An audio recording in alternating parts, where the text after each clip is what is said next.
नमस्कार दोस्तों, स्वागत है आपका अपने YouTube चैनल नौकरी करियर पर। तो आइए दोस्तों, बिना देर के हुए शुरू करते हैं। आज की एपिसोड का हमारा पहला पॉइंट है, पुल की क्षमता से 5 गुना ज़्यादा बेच दिए थे टिकट। गुजरात के मोरबी में मच्छू नदी पर बने केबल पुल के रविवार शाम टूट जाने के बाद 143 लोग मर चुके हैं और 177 लोगों को बचा लिया गया है।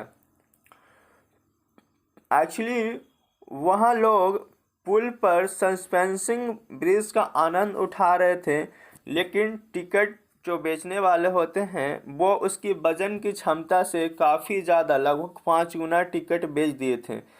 और पुल के दोनों साइड टिकट काउंटर था और ज़्यादा वजन होने की वजह से पुल अचानक से टूट जाती है और ये घटना घट जाती है। प्रधानमंत्री मोदी और राजस्थान के मुख्यमंत्री, मध्य प्रदेश के पूर्व मुख्यमंत्री मोरबी पीड़ितों से मिलने पहुंचे। राजस्थान के मुख्यमंत्री हैं अशोक गहलोत और मध्य प्रदेश के पूर्व मुख्यमंत्री दिग्विजय सिंह और प्रधानमंत्री हैं नरेंद्र मोदी। इस घटना के बाद पुल संचालन से जुड़े टोटल 9 लोगों को गिरफ्तार कर लिया गया है। आजीवन कैद धाराओं में केस। मोरबी पुलिस ने भारतीय दंड संहिता आईपीसी धारा 304, 308 और 114 के तहत प्राथमिकी दर्ज की है। धारा 304 में आजीवन कारावास होता है और 308 में अधिकतम 7 वर्ष की सजा अवेलेबल है। धारा 144 में लापरवाही के दुष्कृत के लिए अपराध के बराबर ही सजा का प्रावधान है। हादसे में संभावित कारण और त्रुटियां। हादसा होने का त्रुटियां कौन कौन से हैं? पहला, पुल के दोनों ओर टिकट खिड़की थे, दोनों ओर टिकट बेचे जा रहे थे। क्षमता से अधिक लोग हो जाने पर टिकट बिक्री बंद नहीं की गई थी। दूसरा, घटना के वक्त पुल पर 300 से अधिक लोग मौजूद थे, जबकि इसकी क्षमता 100 से 125 थी। भीड़ और व्यवस्था को नियंत्रित करने के लिए पुलिस का कोई जवान गार्ड मौजूद नहीं था। इसके चलते लोग अनियंत्रित तरीके से पुल पर चढ़े। हमारा अगला पॉइंट है, ब्रिटेन के पूर्व प्रधानमंत्री विंस्टन चर्चिल ने कहा था, अंग्रेजों के जाते ही भारत खंड खंड हो जाएगा। भारतीय नेता कम क्षमता वाले हैं, वह सत्ता के लिए लड़ेंगे, लेकिन सरदार पटेल ने पूरे देश को एक किया और आज उसी ब्रिटेन को पीछे छोड़ भारत विश्व की 5वीं सबसे बड़ी अर्थव्यवस्था बन चुकी है। विश्व की 5वीं सबसे बड़ी अर्थव्यवस्था कौन है? तो भारत।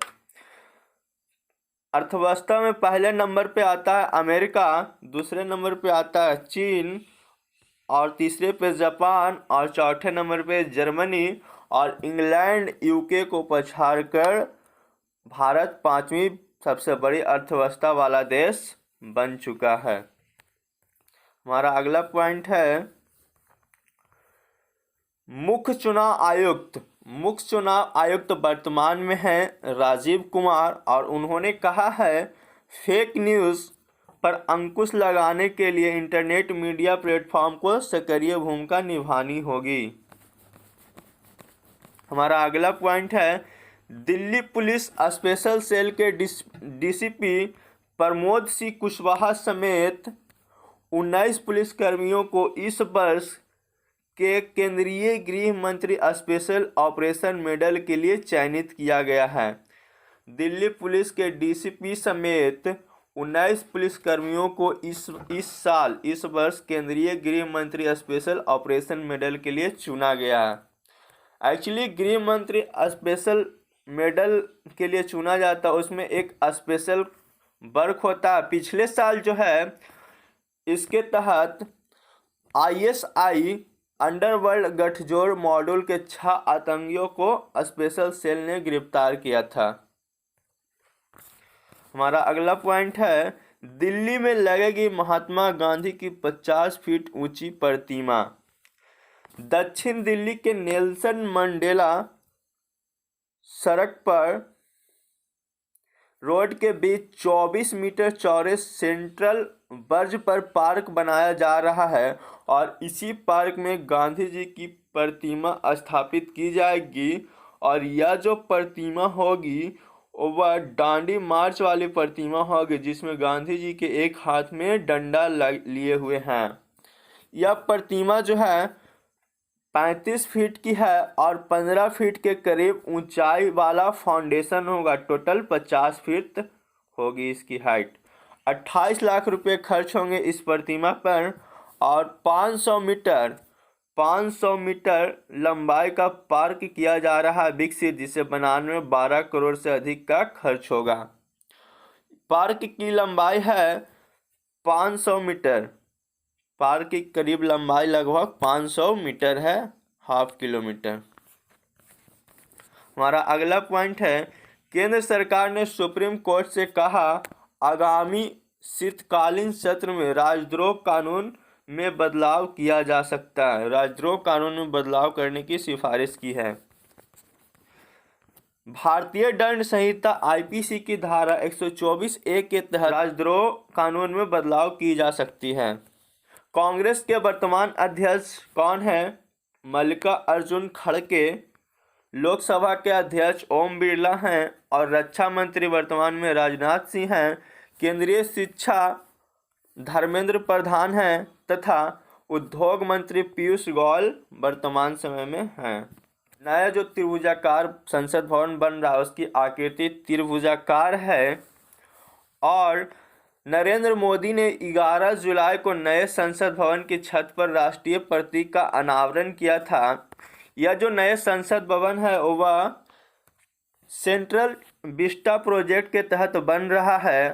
संसद भवन 64,500 वर्ग मीटर में फैला हुआ है और इसे बनाने में कुल 971 करोड़ रुपए खर्च आ रहे हैं।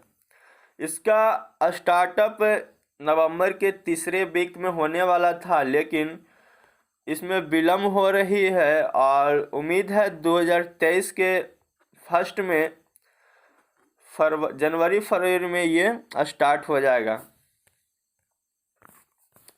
हमारा अगला पॉइंट है, कैदियों को मताधिकार की मांग पर केंद्र व चुनाव आयोग से जवाब तलब। 2019 में नेशनल लॉ यूनिवर्सिटी के छात्र आदित्य प्रसन्न भट्टाचार्य ने याचिका दायर किया था। प्रतिनिधित्व कानून की धारा 62 5 सब क्लॉज की वैधता को चुनौती दी थी इन्होंने। धारा 62 के सब क्लॉज 5 को इन्होंने चुनौती दिया था और इस धारा में कहा गया है कि कोई भी व्यक्ति किसी भी चुनाव में मतदान नहीं करेगा यदि वह कारावास, ट्रांसपोर्टेशन या अन्य सजा के तहत जेल में बंद है। इसकी कोई बात उस व्यक्ति पर लागू नहीं होगी जो किसी निवारक नजरबंदी के अधीन है। देश का डाटा सेंटर हब बनेगा उत्तर प्रदेश में। ग्रेटर नोएडा में उत्तर भारत का सबसे पहले डाटा सेंटर योटा डी का सोमवार को मुख्यमंत्री योगी आदित्यनाथ ने लोकार्पण किया। तो उत्तर भारत का सबसे पहला डेटा संग्रह कहाँ बनने जा रहा है? तो उत्तर प्रदेश के ग्रेटर नोएडा में 600 मेगावाट के निवेश का प्रस्ताव मिला है। ग्रेटर नोएडा में 250 मेगावाट डाटा सेंटर को बनाया जा रहा है। गौतम बुद्ध नगर आईटी क्षेत्र का प्रमुख केंद्र है। दुनिया का सबसे अच्छा मैन पावर भी आज उत्तर प्रदेश में मौजूद है। हम अपने अगले पॉइंट की ओर बढ़ते हैं। 250 मेगावाट की क्षमता वाले इस डाटा सेंटर स्टोरेज का आकलन इस बात से लगाया जा सकता है कि इसमें 60 लाख हाई डिफिनेशन एचडी की फिल्में जितना डाटा स्टोर किया जा सकता है। एक एचडी फिल्म 2 से 4 गीगाबाइट जितनी होती है। ग्रेटर नोएडा के नॉलेज पार्क में स्थित है यह data centre, Yotta data centre. ये देखिए, ये है Yotta data centre Greater Noida के नॉलेज पार्क में स्थित है। हम अपने अगले पॉइंट की ओर बढ़ते हैं। खराब हालात के चलते बंद किया जा चुका है करीब 100 वर्ष पुराना लक्ष्मण झूला। एक्चुअली लक्ष्मण झूला का संबंध किस राज्य से है तो उत्तराखंड के ऋषिकेश में पड़ता है, और वहाँ लक्ष्मण झूले के साथ साथ राम झूला सीता झूला भी स्थित है। वर्तमान में लक्ष्मण झूला को 2019 में बंद कर दिया गया था, और अभी वर्तमान में राम झूला और सीता झूला स्टार्ट है। ओडिशा का धवलेश्वर झूला पुल आपसे पूछ सकता है धवलेश्वर झूला का संबंध किस राज्य से है तो उड़ीसा, और राम झूला लक्ष्मण झूला का संबंध ऋषिकेश उत्तराखंड। चलते हैं अगले पॉइंट की ओर। हमारा अगला पॉइंट है इकाना स्टेडियम कहाँ स्थित है? लखनऊ में। एक्चुअली लखनऊ स्थित इकाना स्टेडियम में सरदार पटेल राष्ट्रीय दिव्यांग T20 क्रिकेट टूर्नामेंट की शुरुआत हुई है, और जिसका उद्घाटन किए हैं मुख्यमंत्री योगी आदित्यनाथ। हमारा अगला पॉइंट है जनवरी में भारतीय अंतरिक्ष एजेंसी ने अपने रॉकेट LBM-3 के महत्वपूर्ण क्रायोजेनिक इंजन का परीक्षण करके जनवरी 2023 में यूके स्थित Network Access Associated Limited OneWeb के 36 सैटेलाइट उपग्रह के अगले सेट को लॉन्च करेंगे। वनवेव का फुल फॉर्म होता है Network Access Associated Limited. OneWeb के 36 सैटेलाइट अक्टूबर को कक्षा में स्थापित किए थे इसरो ने, और फिर से 36 सैटेलाइट को जनवरी 2023 में यूके स्थित वनवे के तहत लॉन्च करेंगे। ब्रॉडबैंड सेवा मजबूत करने को वनवेव दुनिया भर में 648 सैटेलाइट लॉन्च करेगी। भारतीय एयरटेल ने इसरो की commercial branch new space India limited से एक डील की है। इसके अनुसार 1000 करोड़ से ज़्यादा के खर्च में कुल 72 सैटेलाइट लॉन्च किए जाने थे।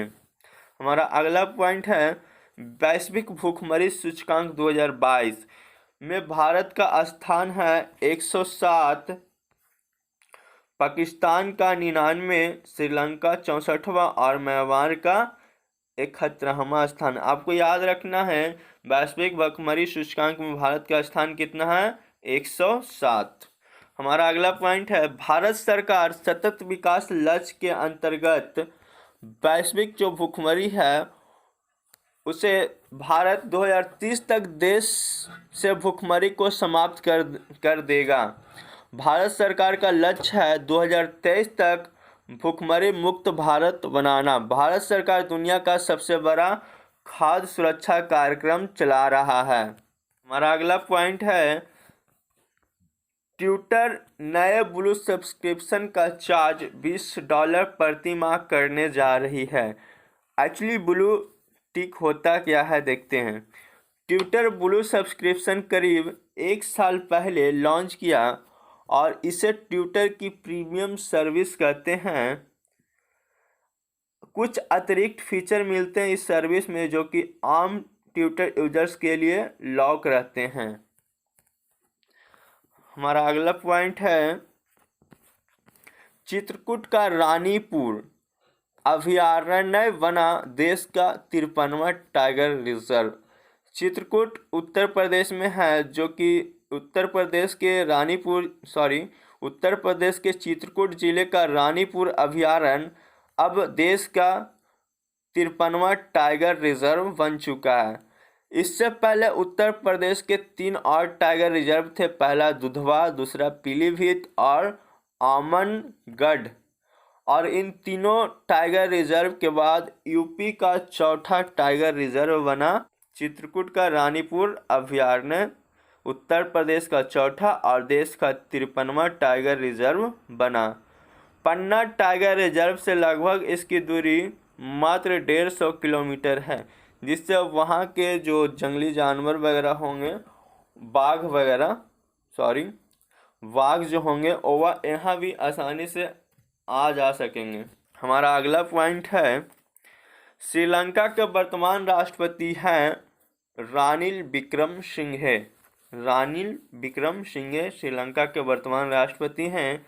हमारा अगला पॉइंट है, वामपंथी नेता लुइस इनासियो लुआ डा सिल्वा ब्राजील के नए राष्ट्रपति बने।